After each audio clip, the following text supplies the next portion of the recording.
So we got to find out some new details about Eminem's upcoming soundtrack album for STANS, and better yet, we got some massive news linked to Proof, and more that points to new D12 music on the STANS soundtrack album. And before we dive into the details, we also got a lot more saved up for the latter part of the video, as Yelawolf has once again found himself in hot water, linked to the allegations that first surfaced in early 2020. And we also got more from Ed Sheeran, who recently revealed his GOAT rap albums, and if it wasn't for the accent, you'd think this channel was Ed Sheeran's burner. And starting with the STANS soundtrack, a few days ago, rumors hit the web, all thanks to a German retailer's website that included details about how the STANS soundtrack album was set to include 2 new unreleased tracks by Proof and D12. And of course, this sparked debates back then on if the soundtrack album will only include 2 new songs, but it turns out the German retailer was actually correct, as we got to hear from Mark Hicks on IG. Message: not to be redundant, but I have so many people call, text or email me in concern about the big Proof Music / estate update.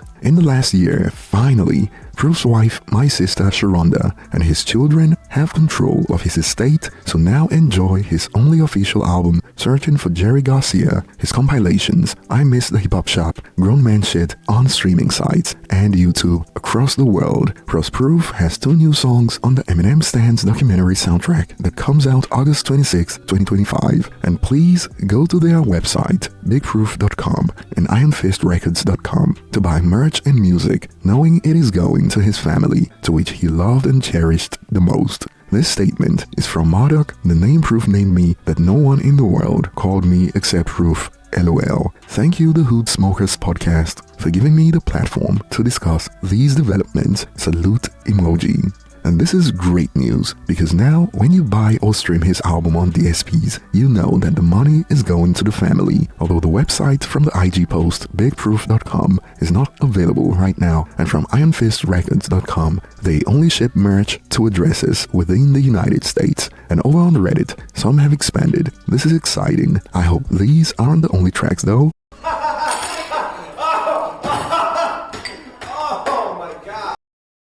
Nonetheless, this will be happy to hear and sad at the same time. And while some users are in panic mode, some have expanded. There's no reason to believe it is only 2 songs. And while this is true, some have also fired back with, there's no reason to believe it is anything more, with Shady Records' track record. Now, Shady Records' image has been in the dirt for some time now, but perhaps this soundtrack could begin to change that. But if it turns out that it is just 2 new songs, oh well. Well, it can't be helped. And moving on, Ed Sheeran was recently on Complex's GOAT Talk. GOAT rap album. I mean, I love Get Rich or Die Trying. I was listening to that weirdly with my dad the other day. Yeah? Yeah, we were in Italy. As you do. I was topless with a beer in my hand, explaining to him how great If I Can't was, because it's not a full 8-bar chorus. It's like 6 bars. It's if I can't do it, it can't be done. I'm the champion, but I'm taking to I'm trying to make up, baby. If I can't, like, yeah. I'm like, this is genius. I'm trying to explain. I mean, you got Eminem on there as well. You got. It's all actually that world, all the Aftermath Shady world. I think it's Get Rich or Die Trying. I think it's Documentary Game, or I think it's Marshall Mathers LP, Eminem. And I think those 3. I could put them on in any scenario. Yeah. And it's the kind of album that you put on when you're like, you go back to sort of like, this is it. You know, when you have the pressure of people listening to your songs and your playlist and you're like, all right, I'm going to throw this on. You can just put on, 2001 Dr. Dre is another one. Yeah. And this was pretty much every Shady Aftermath fan in unison right now. He's just like me, for real. I mean, MMLP, Get Rich or Die Trying, the documentary, and 2001. All of these albums did huge numbers globally, and they all went at least platinum in many major markets around the world. And in the United Kingdom, for instance, the documentary went platinum, Get Rich or Die Trying, 5 times platinum. Dr. Dre's 2001, 5 times platinum, and MMLP, 9 times platinum.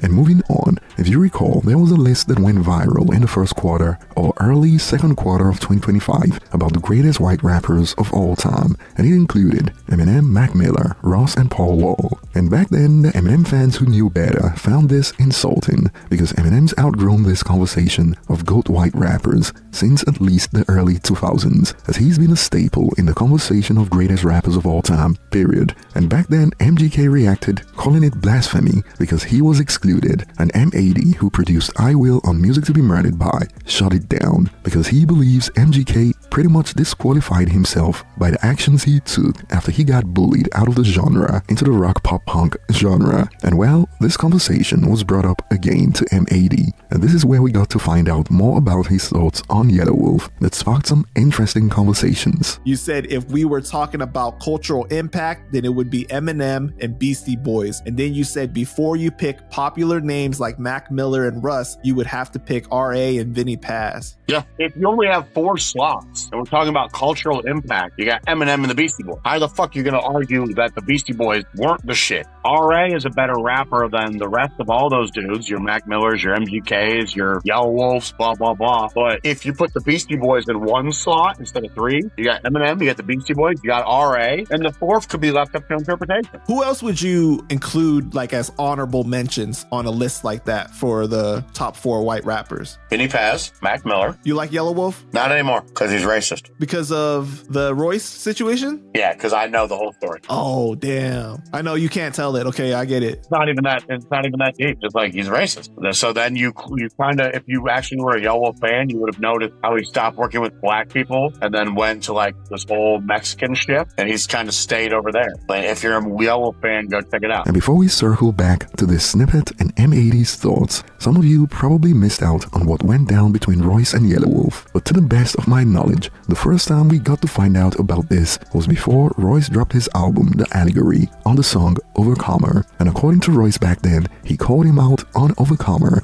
to give Yelawolf enough time to reach out to him to clear things up about an alleged racist incident that, according to some sources, happened when a member of Yelawolf's team, reportedly his DJ, allegedly used the N-word in the presence of one of Royce's associates. When word about this got to Royce, Royce felt that Yelawolf failed to address the situation appropriately when it happened, perhaps by failing to condemn his mans for using the word or blowing it off like it wasn't a big deal. Although as far as we know, Royce hasn't explicitly explained in detail what went down. Yeah, because he was a friend of mine. Something, I felt disrespected by something that transpired, and that was just the way I chose to deal with it.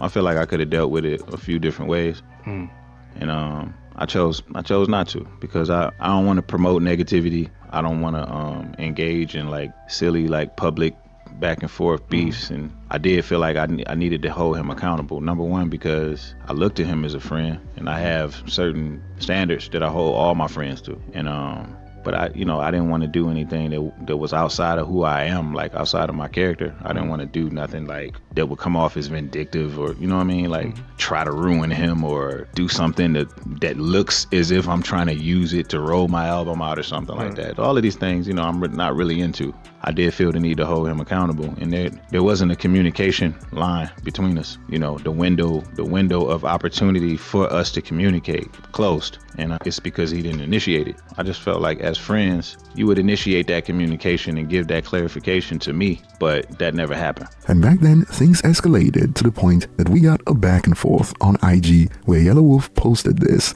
"You and Me" video dropping soon from the sold out Fillmore in Detroit. But numbers do lie, don't they? At Royce, "Yo Eminem, get your hype man before the wolves do. I ain't worried." And since this was deleted shortly after, Royce reacted with, "I can remove you quicker than you deleted this post. David Duke and nobody can stop me. See, you want it to be one way, but it is the other way." And as far as we know, this was quote resolved. Royce confirmed that Yelawolf did later reach out after Overcomer. He reached out. Right.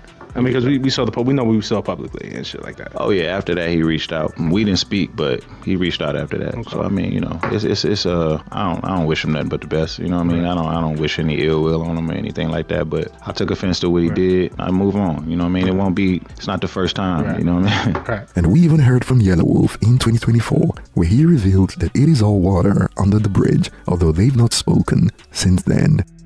Last thing, did you and Royce ever patch things up? I love Royce, okay? I haven't spoken to him since that incident happened, but that's my dude, man. Like, I don't harbor any bad feelings about Royce.